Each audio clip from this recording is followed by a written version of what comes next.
1989. Quando eu entrei nessa escola, já era uma escola inclusiva.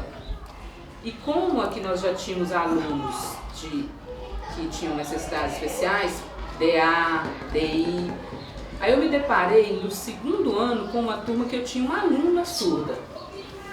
Eram 40 alunos e essa aluna surda. E eu nunca tinha dado aula para surdo. Pensei, e agora? Aí eu fui perguntar se tinha curso, onde tinha. Eu já trabalhava com surdos, né? Então, trabalhava como intérprete. Então, assim, eu, na época, quando eu trabalhava como intérprete, eu visitava escolas, né?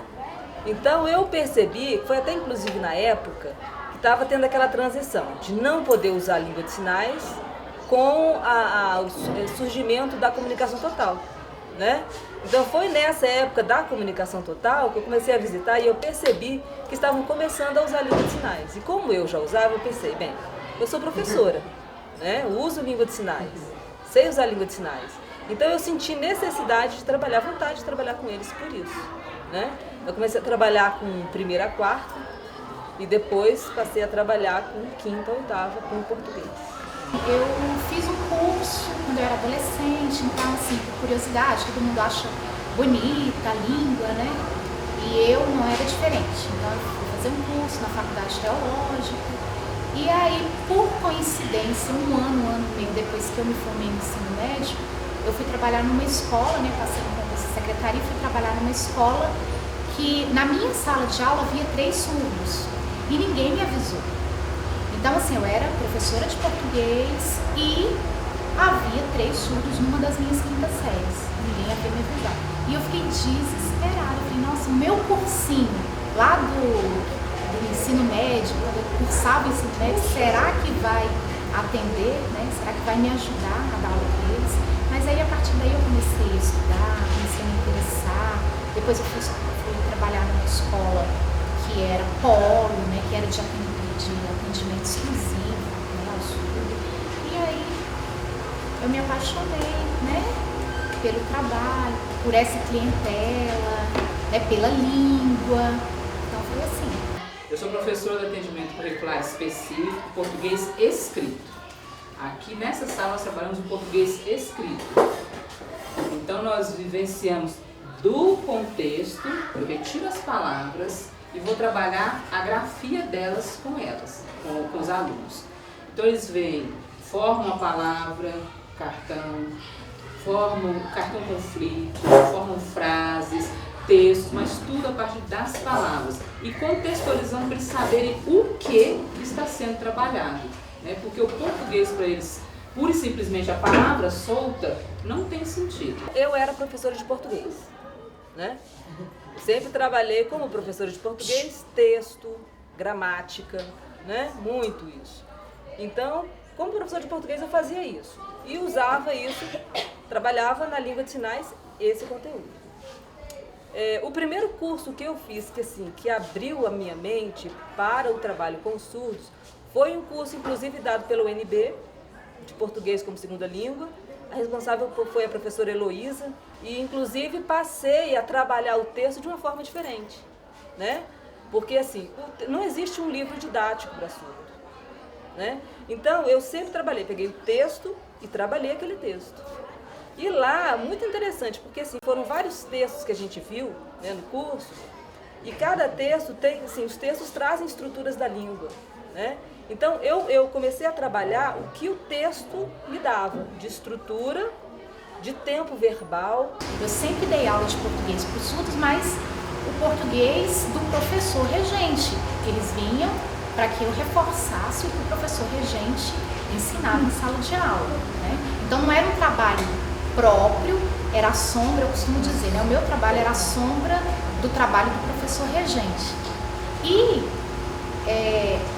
a partir do momento que eu comecei a trabalhar português como segunda língua, aí sim, eu percebi que a metodologia tinha que ser diferente. Eu atualmente trabalho com segundo e terceiro ano. Os alunos vêm às minhas aulas, eles saem do português, da grade normal, né, da escola, e tem aula de português como segunda língua numa sala em prova. Né? E aqui, quando eles chegam, eu não os vejo como, aqui eu estou com o segundo ano B. Não. Aqui eu estou com um grupo de alunos divididos por níveis. Esses níveis são níveis de proficiência na língua. O ensino do português escrito aqui, ele deveria ser um português como segunda língua. Eu tento fazer o máximo possível para que eles adquiram essa língua, que é o português, né? Mas só que nós estamos limitados no curricular específico a uma história. A partir dessa história nós trabalhamos as palavras, contextualizamos, mas não é no sentido amplo igual se ensina uma língua, né, uma segunda língua. Então ainda requer um pouco mais de coisa que deveria estar separado do curricular específico. Ele tinha que estar sendo trabalhado só, especificamente com o português como segunda língua. Eu acho que é fundamental o trabalho de português como segunda língua desde as séries iniciais. Porque eles têm que se apropriar dessa segunda língua, porque eles vivem num país que se fala língua portuguesa, eles vão fazer provas que está escrito em português, vão fazer concurso quando ficarem adultos, então eles têm que se apropriar do português. As professoras de 1ª a 4ª, elas têm o trabalho delas de alfabetização. Terminado esse trabalho, mandam pra gente, de 5ª a 8ª, né? Então, assim como elas não sabem o que vai acontecer com eles, se vai dar continuidade, eu também não sabia. Se o que eu fazia, né, se o que eu ensinava de português, teria continuidade lá. E como é que teria continuidade lá no 2º grau, no ensino médio? Eu não sabia, né? Então, eu ficava assim angustiada, pensando, gente, será que o que eu trabalhei com eles vai ser aquilo mesmo? É importante? O que, assim, essa adequação que a gente faz, aquilo que eu ensino, é isso mesmo que eles têm que aprender para ir lá para o 2º grau e do 2º grau ir para uma faculdade, por exemplo? Então, assim, eu ficava meio angustiada porque eu não sabia, né? Eu não sabia se era isso mesmo, se era esse o caminho. Até que nós soubemos, eles estão muito bem lá. Esse grupo de alunos aqui do 2º B, eles vieram do Centro de Ensino 7 da Ceilândia. Eles são alunos diferenciados, porque embora estejam no nível 2, todos aqui, com exceção de uma aluna que está no nível 1, mesmo a aluna que está no nível 1, ela tem um diferencial em relação a outros alunos também do nível 1 e que vieram de outra escola. Então eu creio, né, que no Centro de Ensino 7 da Ceilândia, o trabalho foi bem feito, porque a gente nota essa diferença.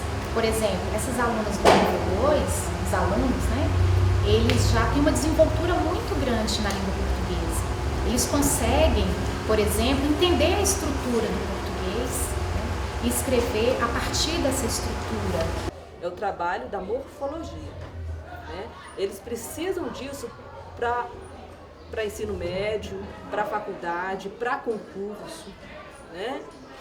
Eu já vi assim, surdos que vão estudar por fazer cursinho, não sabem fazer uma análise sintática porque não conseguem identificar ali naquela frase o substantivo, por exemplo. Então, essa base de 5ª série, de 6ª série, de 7ª e 8ª, então essa é a base, eu acho que tá sendo assim, legal, né? É o trabalho da morfologia. O desafio é esse, é saber como é que o aluno se apropria do português, sendo que esses alunos aqui, nem a Libras eles conhecem totalmente, porque as famílias não sabem comunicar com os alunos. São filhos de pais ouvintes que não sabem Libras, né? Então eles trazem para a escola e esperam de nós que a gente seja a salvadora da pátria, né? Então estamos fazendo um trabalho aqui que a gente faz o máximo que pode, né? E fazendo cursos, sempre fazendo curso, todo semestre eu faço curso. Eu me sinto bastante feliz, porque assim, quando a gente chega no final do ano e o aluno fala assim, professora, você é uma ótima professora, eu aprendi muito com você. Professora, eu vou fazer o vestibular e eu queria ver se a senhora tem como me ajudar, né, para eu fazer uma boa prova, né, porque você ensina bem. Então, assim, não é um mérito só meu também, porque eu aprendo muito com eles. O essencial na educação de surdo é a língua de sinal, é o que eu sei fazer, é o que eu gosto de fazer. tem muitas alegrias, principalmente quando a gente mostra, né, vem com um grupo de palavras, aí trabalha com elas, trabalha o texto e tudo, e quando pede o retorno para vir aqui mostrar essa palavrinha e a criança consegue. Isso é uma alegria muito grande. E quando eu encontro na rua mesmo com ex-alunos, eu fico muito feliz. Ex-alunos que estão já no mercado de trabalho, alunos que já estão no ensino médio, primeiro, segundo, terceiro ano, então que já falaram que estão na faculdade. Falei, que lindo, né? Que um dia eu fiz parte disso, né? Ajudei um pouquinho, dei uma colaboração aí. Então isso é o que me deixa mais feliz. Vamos continuar? Ó, pulando.